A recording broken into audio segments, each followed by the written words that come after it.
Olá, como vai? Tudo bem? Meu nome é Antônio Juliano Breiner, patrocinado pela revista e editora Triponto. Apresentaremos nesse vídeo a 17ª preleção, com o assunto Maçonaria e o Governo Vargas.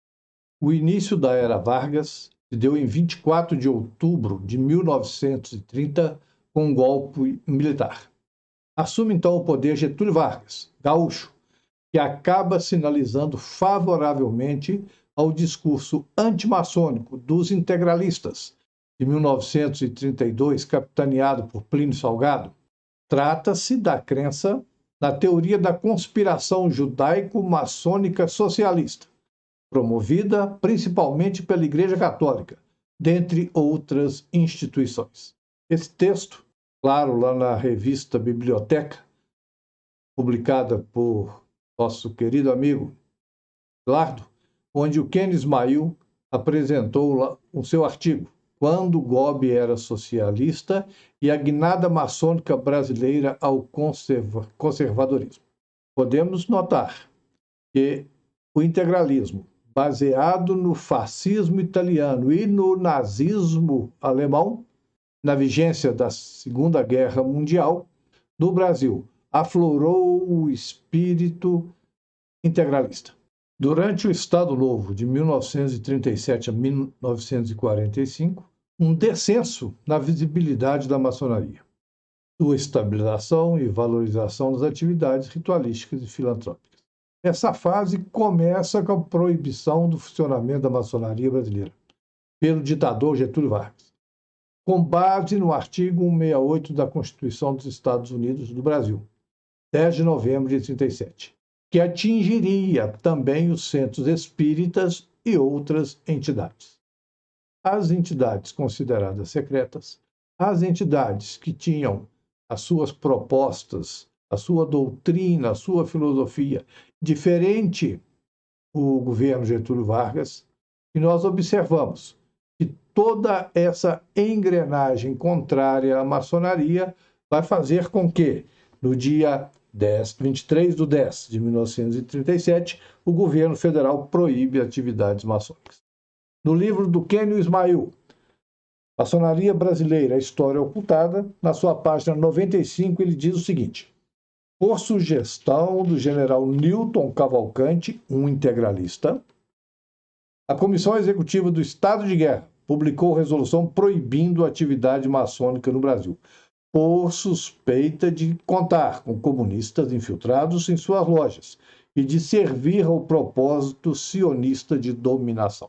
Em março do ano seguinte, apesar dessa proibição de 1937, algumas lojas, principalmente no Rio de Janeiro, com o olhar do DOPS, Departamento de Ordem Política e Social, que já existia naquela época, as lojas voltaram a funcionar. Porém, algumas lojas em alguns estados, principalmente em Pernambuco, só retornariam às suas funções em 1945.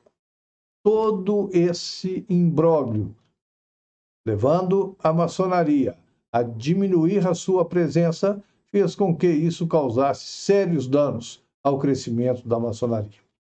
No mesmo livro, Ken Ismail, na sua página 97, ele tem um documento que ele apresenta muito interessante. Supremo Conselho 33 e Grande Loja do Rio de Janeiro envia telegrama a Getúlio Vargas. O telegrama remetido pelo Supremo Conselho 33, em conjunto com a Grande Loja do Rio de Janeiro, que depois viria a se chamar Grande Loja da Guanabara, e destinado ao presidente da República Getúlio Vargas, tinha por conteúdo: o Supremo Conselho para o Brasil e a Grande Loja do Rio de Janeiro apresentam a Vossa Excelência os protestos de sua irrestrita solidariedade, no momento em que todas as instituições pátrias devem apoiar a ação justa e enérgica do governo da República.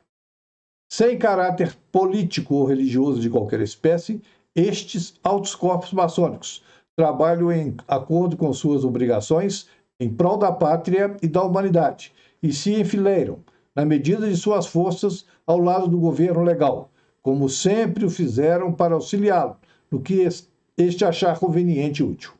com os protestos de respeitosa estima e elevada consideração, General Joaquim Moreira Sampaio, Dr. Eurico Sampaio. Então, nós observamos que a maçonaria, ela, apesar de ser duramente criticada pela Igreja e pelos integralistas e fechada por ordem do governo federal, no Rio de Janeiro aparece um grupo ligado ao Supremo Conselho e à Grande Loja da Guanabara, apoiando a ditadura Vargas. A maçonaria tem em seu seio irmãos que representam vários setores da sociedade. Tem irmãos que praticam vários credos, várias religiões. E irmãos que participam de diferentes grupos políticos.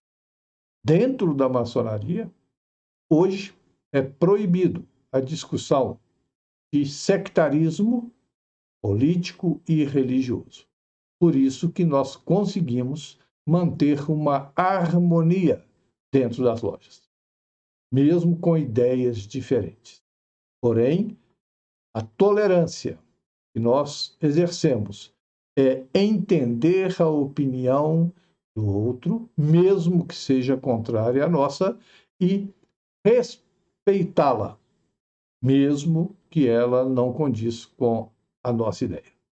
A Era Vargas tem situações que ainda devem ser aprofundadas no conhecimento da sua história, para que fique bem claro qual o papel da maçonaria.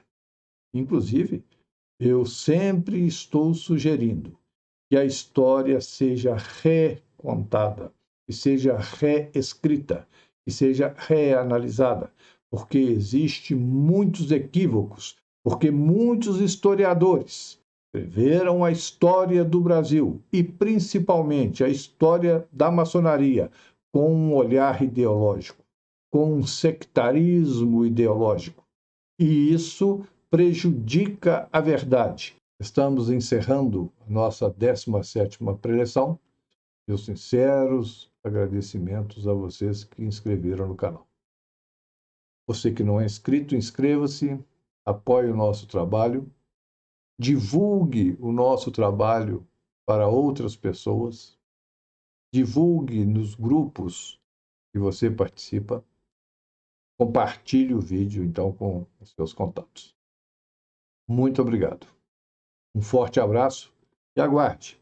A 18ª preleção é a maçonaria na Segunda Guerra Mundial, em específico na Alemanha nazista.